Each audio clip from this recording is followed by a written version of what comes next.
This video is going to be belated in posting. It is today, I'm filming this, the Thursday, the 31st of December 2020. So happy New Year's Eve, even though you'll see this after today, because I'm waiting to post it till 2021.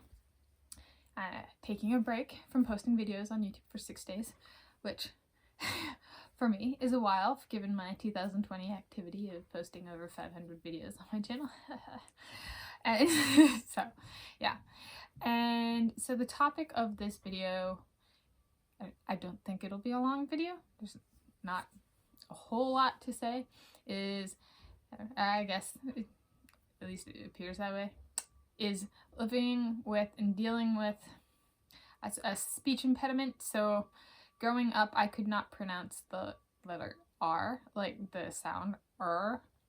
And so I would say one of the ones my parents loved was, instead of teenager, I couldn't actually pronounce the word teenager, so I would say teenagel, like teenagel. And it was like, and then it was like a Santa Claus moment when teenagel is actually teenager. I'm just like, I like my word better, and my pronunciation better. And I couldn't, so like rooster would be like wooster, and railroad would be railroad. It came out typically as a W.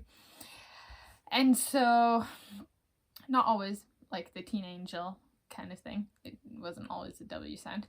And so, in elementary school, they had, for those of us who couldn't speak properly, we were given, speak English properly, we were given speech therapy. We'd be pulled out of class and we would go to speech therapy and go through different exercises learning to speak English properly. And so me and a couple other kids would be in there, and we'd all have our different things that we're working on. We'd get things like cards. So there'd be, for ours, we'd do things like pick up sticks, which is just a game where you literally pick up sticks with like sticks. And so on each round, or we would play a card game, like the card game Hearts.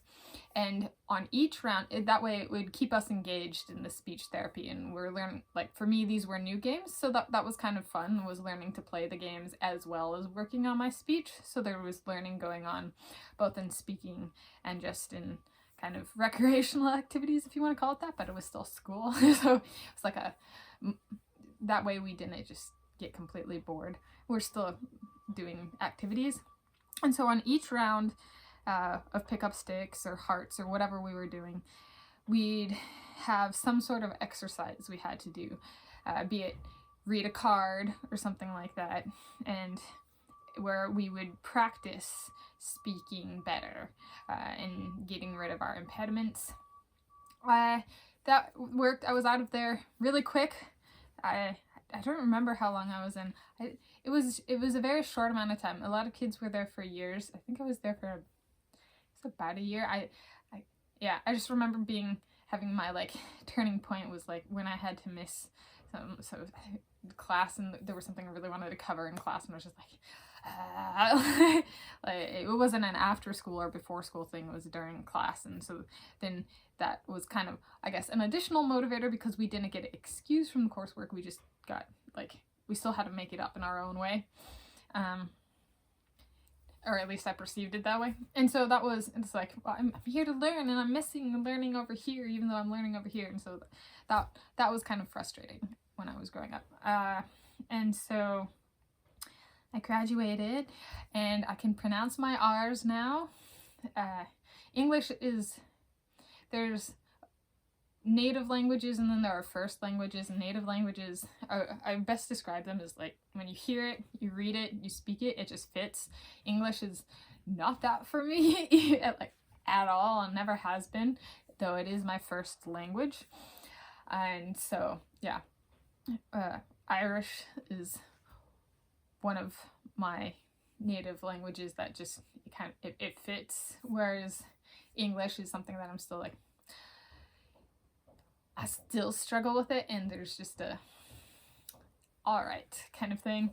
And it's a commonly spoken thing, so I put effort into it for that reason, at least where I live at the current moment in time in the United States of America.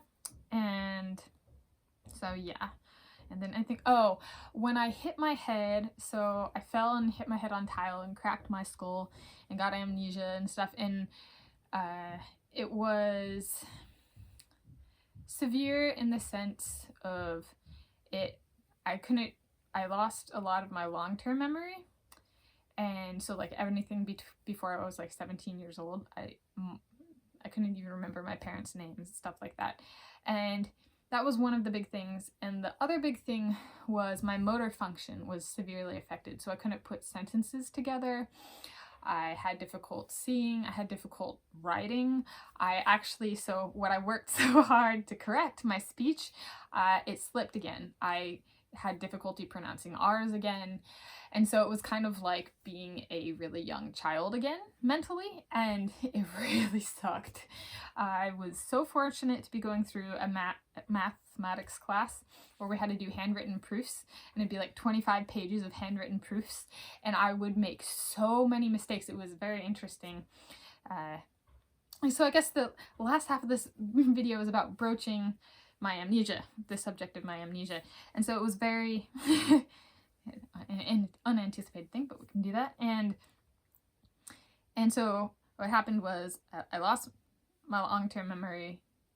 Like at first I couldn't actually remember anything from before I was a teenager, and I slowly got that back.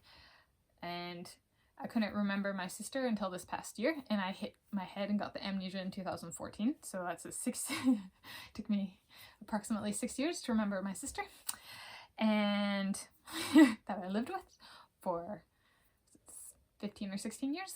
Literally just her room's next to mine. We shared a bathroom, and lived in the same room for a number of years. So yeah, that was really bad. And then the motor functionality was the really severe thing up front. My brain functionality has also changed. So let's start with motor function. Motor function, I couldn't put sentences together. I had difficulty pronouncing things. I lost what I had gained through speech therapy.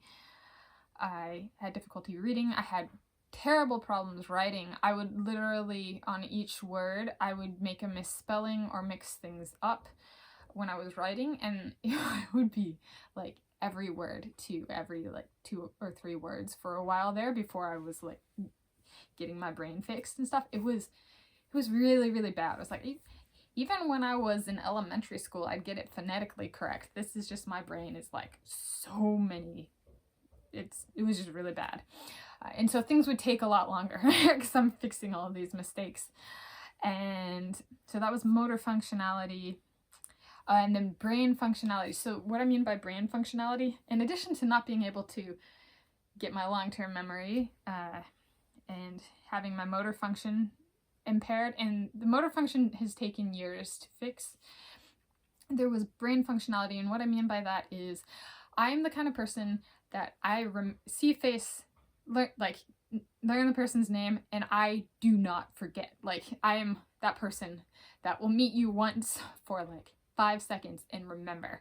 If I got the first, middle, and last name, I'll remember it all. Like, just names and faces are like that for me.